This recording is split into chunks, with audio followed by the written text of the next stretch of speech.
After being reborn, I gave my whole life to my sister. Mom and Dad always favored her over me. When I opened my eyes again, I decided not to fight anymore. If my sister wanted my guaranteed admission spot, I let her have it.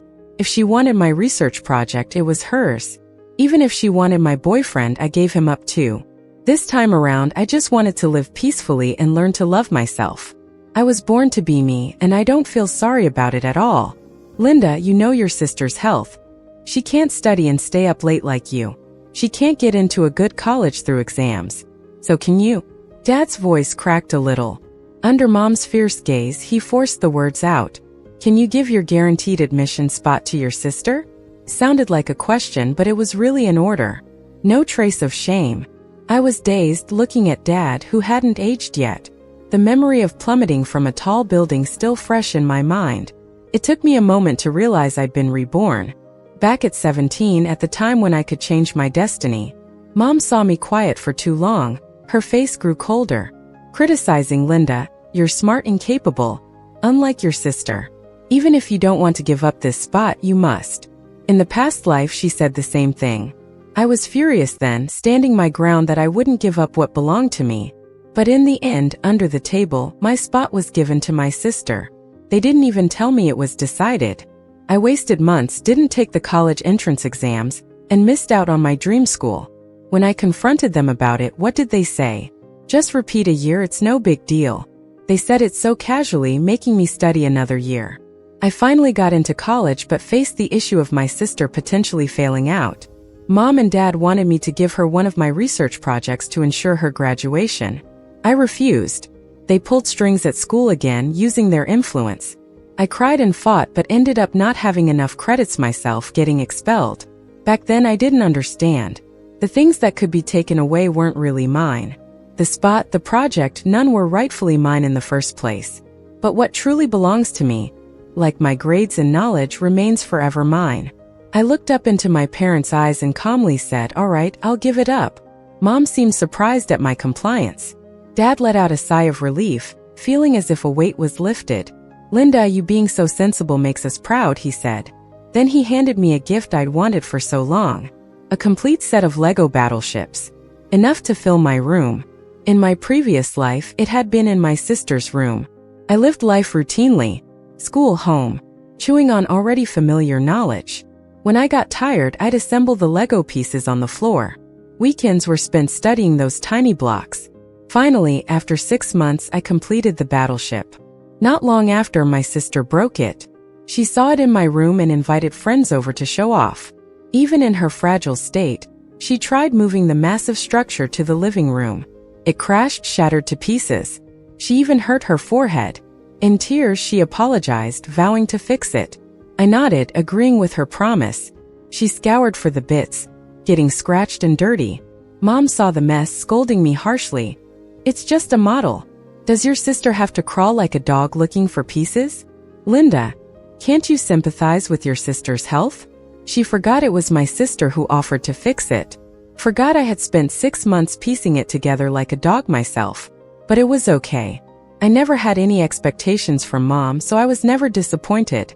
Looking at my teary sister, I said, "I understand your condition. You don't have to search anymore." She shook her head, trembling with guilt, saying she needed to make things right. I couldn't hold back and laughed coldly. "But you're hurt now. Mom and Dad will worry and blame me for not caring, for bullying you. What do you really want, sister? Help me or get me scolded?" She froze. Mom was startled. Calmly, I went on. "This model never really belonged to me, right? I took your toy, so you moved it without asking. I was wrong. Dad was just being polite, yet I took what wasn't mine. Don't worry, I won't let it happen again. I'll better learn my place." Mom and my sister stood frozen, their mouths open, unable to speak. I had no intention of wasting time on pointless fights. I returned to my desk, put my headphones on, studied English. The sound in my ears filled my mind and heart, leaving only space for learning. I can buy Lego on my own in the future. For the entrance exams, I scored 713, performing steadily. Mom and Dad suggested I pick the same school as my sister, hinting I should help her graduate. In my past life, I fought against it, but resistance was useless. Even when I monitored my application choices, they were overwritten by my parents at the last moment. Dad was a senior programmer. In this, I wasn't his equal. So, this time, I have to compromise again. Guess I'm just not strong enough. Dad felt a bit guilty about me always going along with their decisions. When he saw I applied to the same college as my sister, he handed me a bank card. It had $3,000 on it. He specifically told me not to let Mom or my sister know. It was for me to buy something I liked. But Dad, I learned from my past mistakes I won't fall in the same place twice. During winter break of my freshman year, my sister had already squandered her travel money home. I changed my high-speed rail ticket to a cheaper seat, planning to travel home with her. But she refused. She doesn't like the smell in those cars, and she hates being squished with other people. So she stayed at school. She even hoped Mom and Dad would be impressed by some imaginary project she was working on, hoping to go home a few days later. My sister always aiming high. She can't do much, but she won't admit it. She didn't want Mom and Dad to think she's useless and only good at spending money, so she didn't tell them she was out of money for a ticket. She didn't want to ask classmates for money either. Too proud, I guess. Her acting all tough just made things harder for me. She spent 5 days washing dishes to earn enough for a high-speed rail ticket home. But those days made her miss the last chance to actually get a ticket. By the time she realized it, it was New Year's Eve. She cried over the phone, telling Mom and Dad about how the dorm was cold and the water and electricity were cut, and how scared she was. That's when they realized something was wrong. They called me over and asked what happened. I told them the truth. This time Dad got furious. He slapped me, left handprints on my face. The pain made my vision blur. Even Mom was shocked. Dad wasn't satisfied though, wanted to hit me again. Thank goodness Mom stopped him, or I might have been knocked out. "What are you doing hitting Linda?" Mom asked with a furrowed brow. Dad said, "Lily's been pampered since she was little. Linda knows that. How could she buy Lily a cheap ticket unless she wanted her to not come home at all? That's your sister, so why wouldn't you get her a high-speed ticket?" I smiled wryly. I had just enough money for one ticket. If I bought hers, I wouldn't have been able to come home. Dad raised his voice. "Didn't I give you that $3,000 for emergencies? How come you don't have extra money?" I gave Mom a look. She looked somber. When Dad kept harping about the money, she spoke up. "Linda gave me that $3,000 ages ago. She doesn't have extra money." Dad looked shocked, biting his lip. But he'd already hit me, already yelled at me. Apologizing wasn't something he was going to do, so he found an excuse to save face, even if he sounded unsure. But even without the $3,000, you could save from your allowance for Lily's ticket. You're just being mean, trying to keep her from coming home. I didn't say anything, just smiled at Mom. Mom took a deep breath, her voice lower enough. "Linda doesn't have extra money." "How can she not have extra money? Her monthly allowance is $2,500. A train ticket is only a few hundred. No, Linda doesn't have that much. You're confused. Both Linda and Lily get $2,500 a month. No, Linda gets $500. Yeah, my monthly allowance has always been $500. Past and present the same. Except in the past, Mom forced me to do this. Now I volunteered. Before school started in September, I handed over the $3,000 to Mom, told her Lily's health wasn't great. She probably spends more than I do. I'd be fine on $500 a month, and Mom could give the rest to my sister. Mom was surprised but happy, praised me for being sensible. After all, she didn't have to come up with reasons to scold and belittle me just to give extra money to Lily. The ticket home was $500. I spent all semester saving money for the ticket home. In the end, only I went home. To my sister's house. This wasn't my home. Mom couldn't meet my eyes. Dad pursed his lips. He knew he was wrong, but apologizing wasn't in cards. In this family, only outsiders deserve apologies. I looked at Dad, smiling. "I'm sorry, Dad. Next time if something like this happens, I'll give all my money to buy Lily a ticket. After all, if I come home or not doesn't matter to anyone." As I turned back to my room, Mom followed, saying in a reproachful tone, "Linda, if you told me about Lily's situation sooner, your dad wouldn't have misunderstood and hit you. What's the point of keeping it to yourself? It's your own fault. You can't blame your dad or me or your sister." I paused, feeling the bitterness in my throat. It was exactly what I expected. And thankfully, I was ready for it. I turned around, then played a recording on my phone from a few days back. My voice came through clearly to my parents' ears. Mom, Dad, Lily can't come home because she doesn't have money for a ticket, not because of some project. Tickets are hard to get. You should buy her one before it's too late. Then came their mocking responses. Mom said, "What's wrong with you, girl? Jealous because your sister's got a project? You don't want to see her do well, do you?" Dad added, "Lily just sent me a picture of her holding a high-speed ticket. Stop causing trouble and focus on your studies. Think about how you can get picked by a professor for something." Then they alternated back to praising Lily. Even when I want to speak up, I keep getting interrupted. They suspect me with bad intentions with a lot of malice. I turned off the recording. My parents were pale, their lips trembling. They had nothing to say. There wasn't a way to pin this on me for my sister's mess this time. I turned and went back to my room, curling up under the blanket. In the middle of the night, I heard the rolling sound of a suitcase. Mom and Dad tiptoed out the door. The next day when I got up, I found a note from Mom on the kitchen table. She said, "Linda, Mom and Dad have to go on a trip. Take care of yourself for a few days."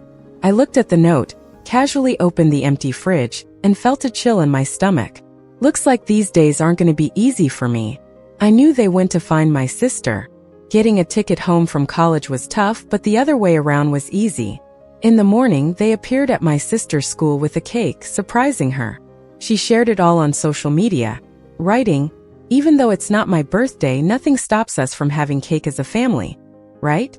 Happy New Year." Strawberry cake. It's my sister's favorite. It's my favorite too. But this year looks like I won't get any handouts. But that's okay. In the future, I'll buy my own. Sophomore year. My sister failed too many classes last semester and got warned about expulsion. My parents got involved trying to pull some strings to fix it. Finally, they found out that having a research project could save her from expulsion and ensure a smooth graduation. At that time, I coincidentally had a research project. So my parents turned their attention back to me. "Linda, your sister needs this project to graduate. You should step aside for her," Dad said. All guilt from before had vanished. His words seemed as if this was the right thing to do. Mom stayed silent, her eyes void of any emotion. Ever since I played the recording and exposed their hypocrisy, they stopped pretending around me. Isn't this better? They no longer stand on a moral high ground to judge me. I'm finally not the villain, and they finally realize their bias toward my sister. Nowadays, they're blunt with what they say and do. Like, I haven't received a call from them in a year, haven't been home in a year, and haven't gotten any allowance in a year. Regarding their demand now, I simply said, "Fine, give the research project to my sister." I handed over the completed project. My parents took it and immediately gave it to my sister. That night, my sister again posted a photo with my parents, caption, "Thanks, Mom and Dad. I'm so happy." "Linda, what are you looking at? Your eyes are red." My classmate Felix sat beside me, glancing at my scratched phone screen. He asked, "Who is this?" "She's pretty."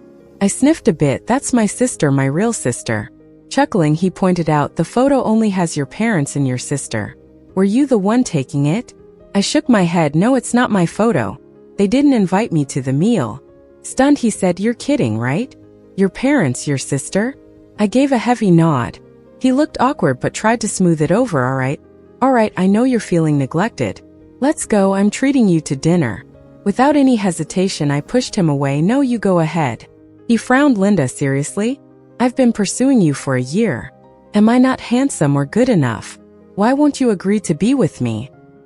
He seemed upset, but quickly calmed down, acting all clingy. Fine, you refuse. Then I'll keep pursuing you until you agree to be my girlfriend." At that moment, he didn't know my sister Lily, so he could boldly confess. I sighed lightly and handed him my sister's contact information. "Add my sister on contact information. Maybe you can learn more about me through her." And with that, I left. He stood there a bit confused. But by night, he came looking for me. He hugged me tightly, filled with concern. "Linda, let me protect you, okay? Linda, my dear Linda, who's been through so much. How could I stop loving you after knowing your past? It doesn't matter if your parents don't love you, because I do. I'll always love you. Lily is such an understanding and empathetic angel. She would naturally and candidly tell Felix everything about me, including her remorse, her pity, and her care for me. Felix's touching words lingered in my ears. In a past life, it was almost a fatal charm for me, but this time it felt dull, because I already knew this person in front of me would betray me. He would fall helplessly in love with my sister, then criticize me as worthless. All the affection, overshadowed by Lily's kind and innocent glow. "Felix, let's make a deal." He looked at me, emotional, his eyes glimmering with affection. "Have breakfast with my sister for 6 months. If you can keep it up, we'll be together." He chuckled. "I should be bringing breakfast to you. Why your sister?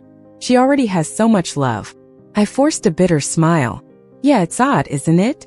Why does Lily already have so much love, yet people keep falling for her? Felix knew I was serious about my words, so he reluctantly agreed.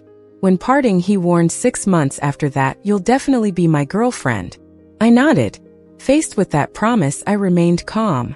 He had no idea that right after he added Lily on contact information, she came to see me. Lily told me she had a crush on Felix for a long time. She wanted me to give up Felix for her. All my life, under my parents' pressure, I've given up many things for Lily. But this was the first time Lily came to me herself, asking me to give her Felix. I said, "Fine, I'll give him to you. How should I do it?" The usually meek girl told me about her premeditated breakfast plan, and I played along with it. Junior year, this was my second year on my own. Thanks to my straight A grades, I got a study abroad opportunity. When my parents found out about it, they debated whether to give this opportunity to my sister. Lily immediately rejected the idea of studying abroad, because she wanted to spend those 6 months with Felix. She was certain that in 6 months, she'd become Felix's girlfriend. Just like Felix believed he'd become my boyfriend in 6 months. They're alike. They should be together. While I was preparing my study abroad documents, Felix confronted me, accusing me of choosing to study abroad and not wanting to be with him. I didn't deny it. I opened Lily's forwarded chat logs and showed him. "Felix, I'm not in great health, my mind is dull, I'm really just worthless, it's normal you don't like me, I've been bothering you, starting tomorrow you don't need to have breakfast with me, let's delete each other." "Actually, you're not, you're beautiful, gentle and kind, not worthless." "Really? Does that mean I have a tiny place in Felix's heart? Maybe you like me a tiny bit." "Yeah, for sections. Push and pull to the max." It was obvious to anyone how flirtatious it was, but Felix still wouldn't admit it. He said, "You know, Lily isn't well, I just didn't want to upset her." I stared at him blankly as he explained. His eyes red, teeth clenched as if furious, he shouted at me saying, "Fine, I shouldn't consider her just because she's your sister. I shouldn't care about her health." Then in front of me, he deleted Lily's contact. And realizing she'd become a blocked contact for Felix, Lily immediately called him. The phone was on speaker. Lily, sounding pitiful, asked Felix if she did something wrong, why he was doing this. Felix glared at me, frustrated, shouting, "Lily, I'm warning you, stop clinging to me, I won't like you, never will. I only love Linda, only Linda." Lily cried, crying uncontrollably. She sounded like she could barely breathe. Following a loud thud, Felix's face visibly panicked. "Lily, don't pretend. Talk to me. Lily, what's going on?" Felix shifted his stance, looking at me with anger. "Your sister's collapsed. Aren't you going to check on her?" I didn't respond. His brows furrowed, he grabbed my collar. "Linda, how can you be so cold? That's your sister." I pushed him away, stepping back. I calmly said, "If you're so worried, go to her. What about us?" I smiled. "I still have a few months before I officially study abroad. Your bet is still ongoing. If you win, I'm still your girlfriend." He paused. His eyes flickered, and then he left, sprinting towards Lily's dorm building. When the ambulance arrived, Felix was holding Lily's hand, comforting her. He said, "Don't be scared, I won't leave, I'll stay with you. I don't dislike you, no I really don't, please don't be in trouble. It's my fault, I'm sorry. I witnessed it all." I felt very calm inside. Our parents found out Lily was hospitalized with heart palpitations after being deleted by Felix. They didn't think it was Felix's fault, nor did they see anything wrong with their precious daughter. Without understanding the whole truth, they decided I stole Lily's boyfriend. For this, they went to the school, accusing me of having questionable behavior. and demanded I write a self-reflection and broadcast it across the school. I thought it was ridiculous, but unfortunately my parents had connections. I was powerless to resist. I was summoned to the principal's office. He sat at his desk, sipping his fresh tea from this year, the aroma mixed with something off. He adjusted his thin-rimmed glasses and leisurely said, if you still want to study abroad, write a reflection, read it during the morning broadcast, and let the other girls reflect too, see if they have such behavioral issues. This was my third time in the principal's office. First time it was for the reserved slot. Second time for a research project. Third time because of Felix. Obediently as before, I nodded. After leaving the office, I went to the school computer lab. Through the night, I printed hundreds of copies of my carefully crafted document. Before daylight, these documents were posted all around school, detailing how the principal had oppressed me all these years. By 8 a.m., students started morning classes, some went to the cafeteria. Everywhere they encountered these documents, a voice echoed in the broadcast. A student from computer science class of 2023, Lily, stole my reserved spot, took my research credits, now desperately chasing student Felix from information class, pressures school authorities to revoke my study abroad opportunity. Felix, if you like Lily, just be with her. Stop blaming me for your own fickleness and calling me out for something I didn't do. I never agreed to anything Felix wanted. My roommates and classmates can vouch for that. But now everyone's got those pictures of Felix and Lily kissing, and their flirty messages. You're calling me indecent, saying I'm a flirt with the guys. Show me the proof. Now let me play you the evidence of how the school leaders tried to force me into backing down. I'm innocent, I'm the victim here. The door of the broadcasting room was getting pounded hard. People were trying to barge in to stop this whole thing. But I had already locked it, and blocked it with heavy cabinets and desks. I laid out all the evidence I'd recorded beforehand. It had voices of my parents, Lily, and the school leaders. Once it was all out in the open, the class group chat went wild. My classmates and my roommates were all speaking up for me.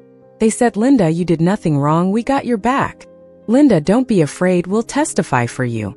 Linda, that study abroad spot is yours, and if anyone tries to take it, we're gonna sue them. On that day, the entire school was buzzing with talks about Lily faking her scholarship, her research, and getting together with Felix. My parents and the school leaders were also being attacked by classmates and teachers. As for me, after being quiet for so many years, I finally won. The school leaders got investigated, and they were quickly replaced. My parents, as bribers, faced their own investigation too. Unfortunately, there wasn't enough evidence about their collusion with the leaders, so they had to deal with public judgment instead. Their careers took a hit, and their income dropped sharply. As for Lily, she couldn't escape the evidence.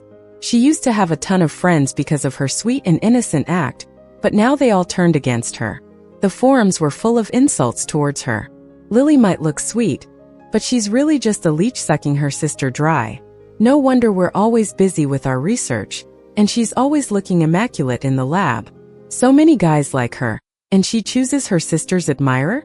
Under all this pressure, Lily was expelled, no doubt about it. She didn't even leave the hospital before landing in the ER again because of all the news from school. Her parents came to school wanting to give me hell, but I told the dorm manager ahead not to let them in. So they just stood at my dorm door, yelling all sorts of nasty stuff. My roommates fired back with a loudspeaker. The noise was so overwhelming it annoyed everyone in the girls' dorm. My parents? Just two mouths against thousands. Someone from who knows which floor and room dumped water on them, finally making them leave in shame. My professor, knowing my situation, went ahead and sorted the study abroad stuff for me. He was worried I'd get harassed, so he stayed with me through the whole process. On the day I flew out, every single classmate sent me their best wishes. Some texted, some posted on social media, some wrote greeting cards for me. Through their words, I felt deep friendship and support. The end.